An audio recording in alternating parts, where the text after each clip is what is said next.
लोकसभा चुनाव का दौर चल रहा है और जैसे जैसे चरण आगे बढ़ रहे हैं उसी तरीके से सियासी बयानबाजी भी बदलती जा रही है। सियासी बयानों के अर्थ बदल रहे हैं, निम्न स्तर की बयानबाजी हो रही है। ऐसा ही एक बयान सामने आया है सपा के राष्ट्रीय महासचिव राम गोपाल यादव की तरफ से, जिन्होंने कहा है कि असम के मुख्यमंत्री हेमंत बिस्वा शर्मा जब कांग्रेस में हुआ करते थे तो राहुल गांधी के तलवे चाटते थे। इस बयान के क्या मायने हैं, क्या कुछ सियासी माइलेज इससे मिल सकता है? कानपुर के लोग हमारे साथ मौजूद हैं, उनसे बात करेंगे और जानेंगे कि इस तरीके की बयानबाजी को लेकर के वो क्या सोचते हैं और क्या किसी पार्टी को ऐसे बयान से फ़ायदा हो सकता है। भाई साहब, ये बताइए, क्या लगता है कि इस तरीके की बयानबाजी से किसको फ़ायदा होता है?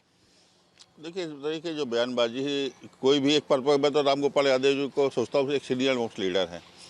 और एक चीज़ और बता दूं, उन्होंने इसी ने कई बयानों से उन्होंने पार्टी को बहुत नुकसान पहुंचा, अपनी पार्टी समाजवादी पार्टी को उन्होंने बहुत नुकसान पहुंचाया है। किसी के बारे में इस तरीके की बातें करना, मर्यादाओं से हट करके अपनी जो एक राजनीतिक मर्यादा राजनीति में रह भी नहीं गई है। जिस तरीके से लोग गलत शब्द उल्टे से अनावश्यक बयान दे रहे हैं, तो मैं समझता हूं कि कुल मिलाकर के उनको अपने बयान पे जो है एक बार सोचना चाहिए और उसके लिए खेद व्यक्त करना चाहिए कि इस तरीके के बयान हो भविष्य में, मतलब मैं नहीं दूंगा, इस बात को उनको कहना चाहिए। आप कह रहे हैं खेद व्यक्त करना चाहिए, कितना जायज़ मानते हैं आप इस बयान को? क्या लगता है इसके क्या अर्थ हैं? क्या कुछ फ़ायदा होगा सपा को इससे, इंडिया गठबंधन को? लगातार जिस प्रकार से ये लोग बयानबाजी कर रहे हैं, ये छोटे छोटे, कहने का मतलब जो छोटे छोटे समुदायों में जिस प्रकार आप देखेंगे जहाँ इनको लाभ होने का मौका मिलता है वहाँ ये अपनी अपनी भाषा को बदल लेते हैं। इसी को शुद्ध रूप से दोगलापन कहते हैं। लगातार एक तरफ जो कांग्रेस के मुख्यमंत्री हैं और राम गोपाल यादव जी जिस प्रकार से अपने शब्दों से उनका हनन कर रहे हैं, लगातार क्या होता है जब चीज़ें दोगलापन, तो ये सीधे सीधे इसलिए कर रहे हैं कि स्वयं महागठबंधन जो चला रहे हैं आप स्वयं तलवे चाट रहे हैं, दूसरे को क्या कहेंगे। और ये सब उसी भाषा शैली के लोग हैं, जैसे कहते हैं एक समय ये लोग नारे लगाते थे कि तुम कितने अफजल मारोगे, घर घर से अफजल निकलेगा। अफजल घर घर से निकलेगा लगातार उन लोगों को समाप्त करने का काम किया। आज अफजल को पैदा करने वाली कोखें ख़त्म हो गई हैं और इनको माफ़ी मांगनी चाहिए और समाज में माफ़ी मांगनी चाहिए। क्या मतलब है इस बयान का और क्या लगता है कि जो बीजेपी का ग्राफ लगातार बढ़ रहा है उसको रोकने के लिए तमाम तरीके की बयानबाजी हो रही है? इस तरीके की बयान जो है वो कहीं ना कहीं हताशा का प्रतीक है। ये बौखला गए हैं, इनके पास कोई शब्द नहीं बचे रह गए हैं। जो कांग्रेस और जो बाकी इन लोगों ने महागठबंधन जो अपना बनाया ठगबंधन, इसमें इन लोगों ने एक दूसरे के ऊपर कितना कटाक्ष किया है इसके पहले। और यही राम गोपाल यादव जी के लिए मैं कहना चाहूँगा कि इन्होंने जब अपनी सपा जो सरकार जब थी और अपनी पार्टी के लिए इतना नुकसान किया था, इन्हीं की देन थी। और मैं एक चीज़ ये पूछना चाहूँगा कि अगर इनके पास कुछ बचा नहीं रह गया, वो इतना जनता के हितैषी बने हैं, तो ये अखिलेश यादव जी अभी अयोध्या दौरे पर गए थे तो उन्होंने राम मंदिर से दूरी क्यों बनाई थी? राम जी के दर्शन करने क्यों नहीं गए? जब अयोध्या वहाँ पे गए और उन्होंने इतना प्रवचन दिया और भगवान प्रभु श्री राम के दर्शन करने से अपनी आप को दूरी बनाए रखें, तो ये अवसरवादिता की राजनीति चल रही है। इनके पास ये पूरा खो चुके हैं, इनके पास पाने के लिए कुछ नहीं बचा रह गया है, इसी के लिए इसमें ये कटाक्ष बोलते चले जा रहे हैं। तो भैया, क्या लग रहा है, पाने के लिए कुछ नहीं रह गया इसलिए हताशा निराशा ही है? देखिए, अब राम गोपाल जी की उम्र भी हो गई है और फ्रस्ट्रेशन के शिकार तो वही है, क्योंकि जब मोदी जी ने कहा अब की बार, तो देश की जनता ने कह दिया 400 पार, तो निश्चित ही फ्रस्ट्रेशन संभव है। और दूसरी बात ये कि जो तलवे चाटने की बात तो वर्तमान में कांग्रेस और गठबंधन करके खुद भी चला रहे हैं। और समाजवादी पार्टी के लिए अब तो जनमानस में संदेश हो गया, चाहे कांग्रेस हो चाहे सपा भी हो, जन संदेश हो गया। इसलिए सारी पार्टियां बौखलियाएंगी। ये स्पेशल इसलिए बौखलिया बैठे क्योंकि लोकल पार्टियां चला रहे थे। अब इनके परिवार की तो विचित्र हो गया, वो बाप का नहीं रहा, ये भतीजे का नहीं रहा, कोई कुलद्रोही हो गया, कोई पुत्रद्रोही हो गया। मतलब भी समझिए, जनता भी जान गई है कि ना ये पुत्रद्रोही है, ये कुलद्रोही है। कहीं अखिलेश पुत्र बाप का नहीं, राम गोपाल लड़के का नहीं, अब तलवे खुद ही चाट रहे हैं। तो ये कोई बड़ी चीज़ नहीं है। गर्मी का मौसम भी है, बौखलियाट भी है। पाइए 400 पार मोदी जी, मतलब समझ लीजिए कि देश की जनता मोदी जी को इतना बड़ा पावर देने जा रही है कि कल्पना के परे है। और जो सपने 370 सीटें पाने के बाद संभव हो सकते थे, वो होने जा रहे हैं। उनको भी लग रहा है कि सब दुकानें बंद होने जा रही हैं, तो जाहिर सी बात है, जिसकी दुकानें बंद होती है तो टेंशन तो होती है। तो केवल फ्रस्ट्रेशन चल रहा है। तो भैया, दुकान बंद होने की टेंशन है या कुछ और है? नहीं, निश्चित ही समाजवादी पार्टी अब समाप्तवादी पार्टी होने जा रही है। उनके यहाँ कोई नेता बचा ही नहीं है। उनके परिवार में खुद टूट मची हुई है। एक बार पार्टी टूट चुकी है।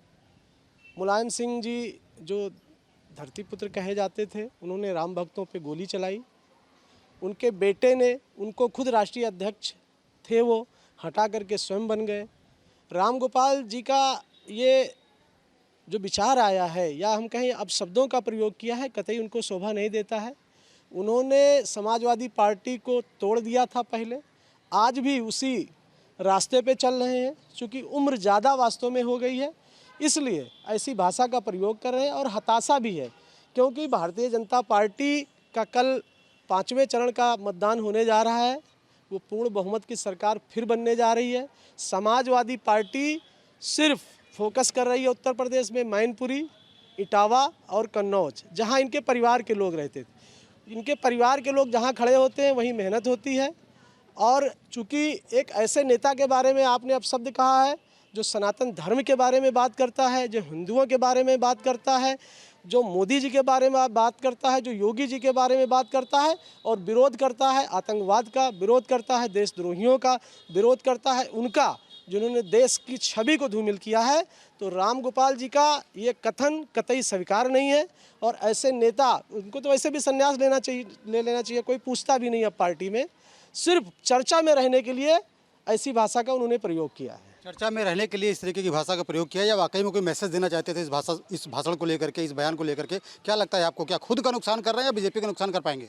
देखिए, वो नुकसान तो खुद का ही करके उन्होंने अपना एक नया दरवाज़ा खोला है राजनीति का। मुझे लगता है वो राजनीति नहीं कर रहे हैं, वो एक परिवारवाद, व्यक्तिवाद और जातिवाद की राजनीति कर रहे हैं।